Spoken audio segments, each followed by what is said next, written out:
Bonjour Monsieur Yves ou là où les étudiants qui vont écouter cette présentation. Mon nom est Wassim El Arti et c'est moi qui vous présenterai celle-ci.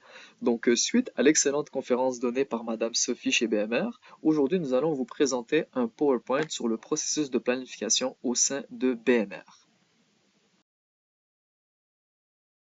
Pour ce qui est de la présentation de BMR, BMR est une entreprise canadienne qui opère plus de 300 magasins franchisés et affiliés. Elle propose une vaste gamme de produits comprenant plus de 35 000 articles avec un chiffre d'affaires atteignant plus de 2 milliards de dollars. Cette envergure demande une gestion rigoureuse, notamment en matière de planification des stocks et à la demande des clients.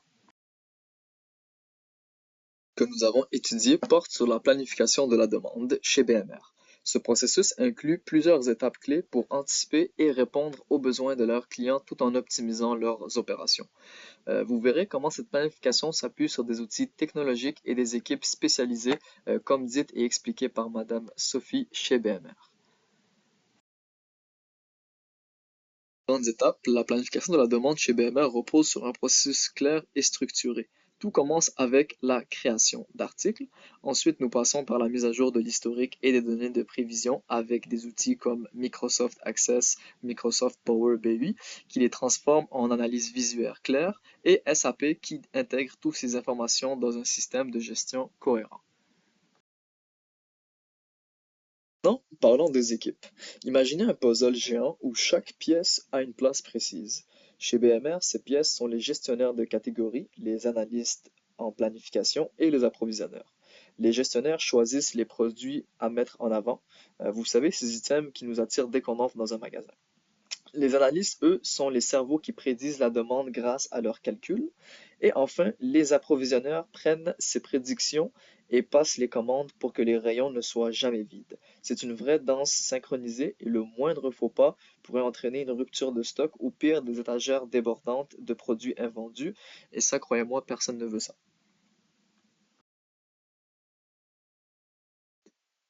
Pour ce qui est du statut et profil des produits, chez BMR, les produits ont une vie sociale bien plus riche de ce que l'on peut imaginer. Ils ont des statuts comme actifs, discontinués ou encore fin de vie de distribution et des profils sont adaptés pour les produits, comme saisonniers, réguliers ou commandes spéciales. Bref, chaque produit sait où il se situe dans le grand bal de la logistique. Par exemple, un barbecue aura un profil saisonnier, tandis qu'un marteau restera fidèle au poste toute l'année. Et pour éviter tout malentendu, tout cela est soigneusement codifié et intégré dans le système. Bon, pour ce qui est du calcul des prévisions chez BMR, c'est assez complexe mais incroyablement satisfaisant quand tout le monde est en place. Tout commence par l'historique des ventes. On plonge dans les données brutes pour corriger les anomalies. Vous savez, ces journées où pour une raison obscure, tout le monde décide d'acheter des chaudières ou des tondeuses à gazon alors qu'il neigeait dehors, ou durant la COVID-19 où les gens décidaient d'acheter des papiers de toilette. Une fois ce mélange fait, on applique le facteur de saisonnalité. Parce que soyons honnêtes, il n'y a pas beaucoup de monde qui achète des barbecues en février au Québec, sauf peut-être les amateurs de grillades hivernales. Ensuite, on affine encore plus avec une normalisation des données et une prévision resaisonnalisée. Cela signifie qu'on ajuste les chiffres pour refléter les tendances saisonnières tout en prenant en compte des variables comme les campagnes de marketing ou les nouveaux produits. Tout ce processus est ensuite intégré dans SAP, comme je vous l'avais dit dans l'une des dernières diapositives. C'est un outil de gestion qui s'assure que toutes ces prévisions soient traduites en actions concrètes comme commander les bons produits au bon moment. C'est un véritable travail d'équilibriste qui garantit que BMR est toujours prêt à répondre à la demande, sans surplus ni rupture de stock. En bref, c'est de l'art logistique. Voici l'étape où tout commence. L'historique des ventes corrigé. L'objectif est simple, éliminer ces anomalies. Prenons un exemple concret. Si un produit habituellement vendu à 2 ou 3 exemplaires par semaine connaît soudainement une vente de 100 unités en une journée, il y a de fortes chances que ce soit dû à une erreur, une promotion spéciale ou un événement exceptionnel. Et bien sûr, on ne veut pas que ces anomalies viennent fausser nos prévisions. Pour cela, on passe chaque ligne de données au peigne fin, on identifie les écarts et on les corrige. Cela permet d'obtenir une base propre et fiable pour refléter la demande réelle et non des situations exceptionnelles. Pour ce qui est du facteur de saisonnalité, c'est un peu comme le calendrier secret des produits chez BMR. Chaque article a son moment de gloire dans l'année. Grâce à Power BI, BMR analyse les ventes passées pour détecter ces variations saisonnières. Il identifie des tendances récurrentes comme l'augmentation des ventes de peinture au printemps, probablement parce que c'est à cette période que tout le monde se met en mode rénovation maison. Une fois ces données intégrées, le système ajuste automatiquement les prévisions pour chaque produit afin d'assurer que les bons articles soient au stock au bon moment. C'est un peu comme lire dans l'avenir, mais avec des chiffres à la place d'une boule de cristal, car s'il y a bien une chose qu'on a appris durant ce cours avec Monsieur Yves, c'est qu'on ne peut pas lire l'avenir. Donc, maintenant, passons à l'horizon historique, ou comment BMR décide combien de données passées il faut regarder pour prédire l'avenir. Imaginez que vous planifiez vos vacances. Si vous ne regardez que la météo de la semaine dernière, vous risquez d'être surpris. Mais si vous consultez les tendances des 5 dernières années, vous avez une idée beaucoup plus fiable. Chez BMR, c'est la même affaire. L'entreprise analyse l'historique des ventes sur des périodes de 18, 26 ou 52 semaines selon les produits. Pourquoi? Parce qu'un article comme une pelle à neige a des cycles annuels bien marqués, alors qu'un tournevis se vend toute l'année. En ajustant cet horizon, BMR s'assure de capturer des données pertinentes, ni trop récentes, ni trop anciennes, pour des prévisions au plus près de la réalité au maximum. Passons à l'historique normalisé. L'historique normalisé, c'est là où BMR fait passer toutes ces données dans un méga gros filtre. Pourquoi? Parce que toutes les ventes ne se valent pas. Imaginez une promotion de marteau de 50% de rabais, forcément les ventes explosent. Mais est-ce que cela reflète la demande normale? Pas vraiment. Normaliser l'historique, c'est donc ajuster les données pour supprimer les effets de ces événements exceptionnels. On retire les pics artificiels, on lisse les irrégularités et on standardise le tout pour obtenir une base de données propre et fiable. Cette étape est cruciale pour que les prévisions soient réalistes au maximum et ne soient pas influencées par les anomalies. C'est comme trier le bon grain de livret dans les chiffres. La prévision resaisonnalisée. Une fois que toute l'historique est nettoyée, on passe à l'étape de la prévision resaisonnalisée. Et là, on donne un petit coup de magie. Imaginez que vous êtes un chef d'orchestre et que chaque produit est un instrument. La prévision resaisonnalisée, c'est la partition qui s'assure que tout joue en harmonie avec les saisons, comme ferait un bon chef d'orchestre. On ajuste les chiffres pour refléter la réalité du terrain. Les pelles de neige augmentent en hiver, les barbecues explosent en été, et les décorations de Noël apparaissent comme par enchantement dès octobre. Ce processus garantit que les stocks sont alignés sur les besoins des clients tout au long de l'année, sans surplus inutile ni rupture. En gros, c'est l'équilibre parfait entre anticipation et flexibilité.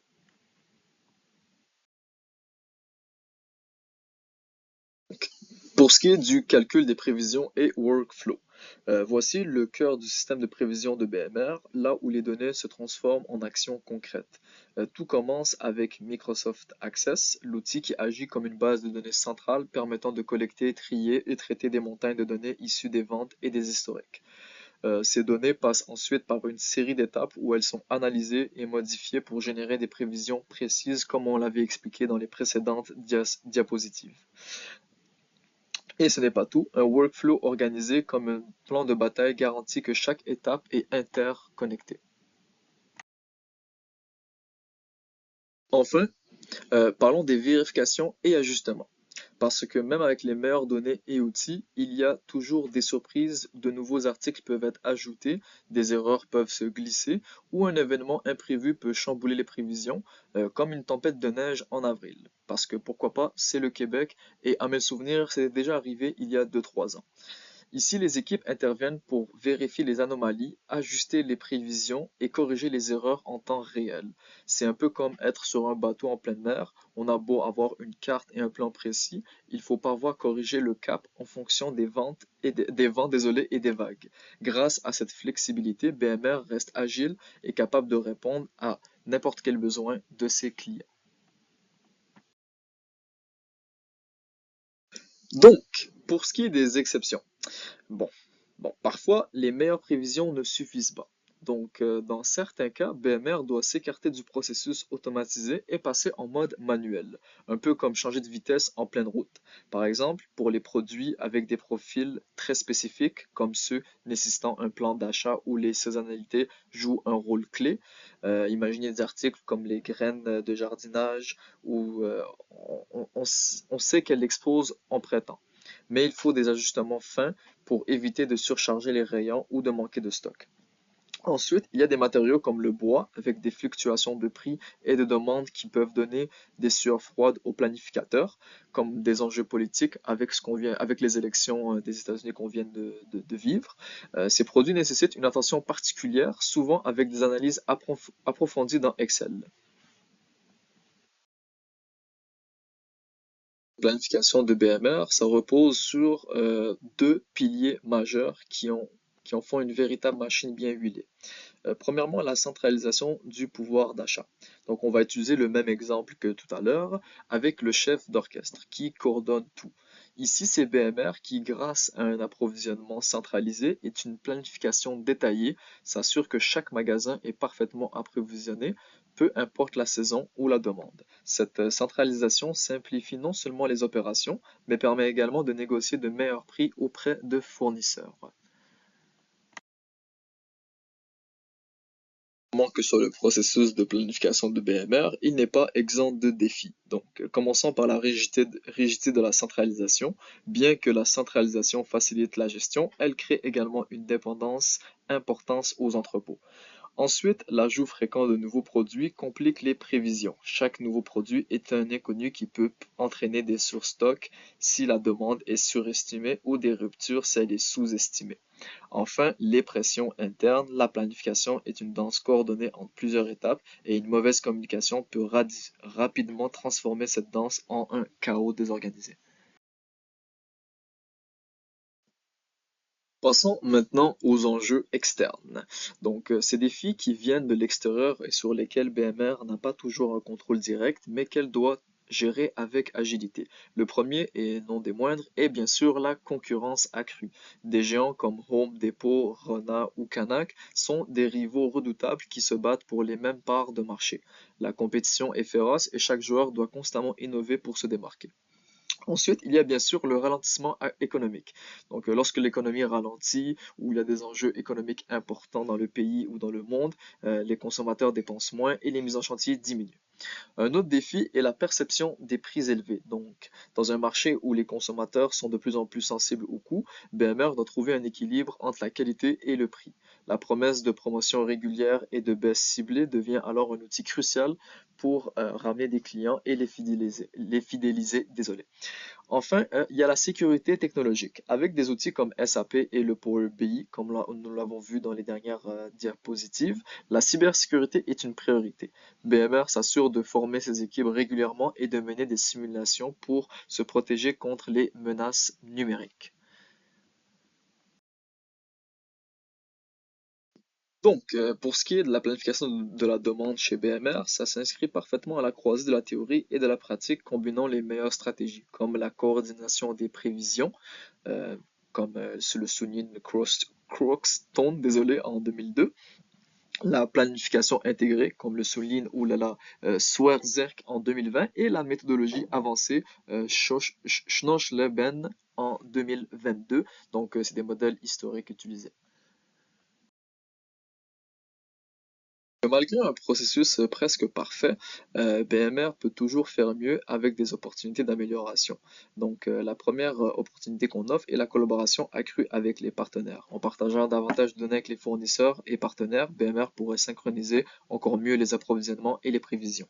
Ensuite, bien sûr, la méthode ABC, comme on la connaît si bien, prioriser les articles critiques, ça permettrait de se concentrer sur ceux qui génèrent le plus de valeur ou de demande.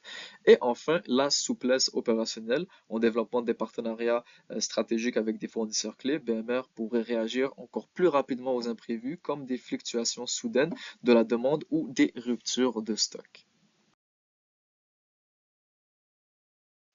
En conclusion, la planification de la demande est bien plus qu'un simple processus logistique chez BMR, c'est une stratégie clé qui garantit que le bon produit sont disponibles au bon moment tout en minimisant les coûts et les inefficacités.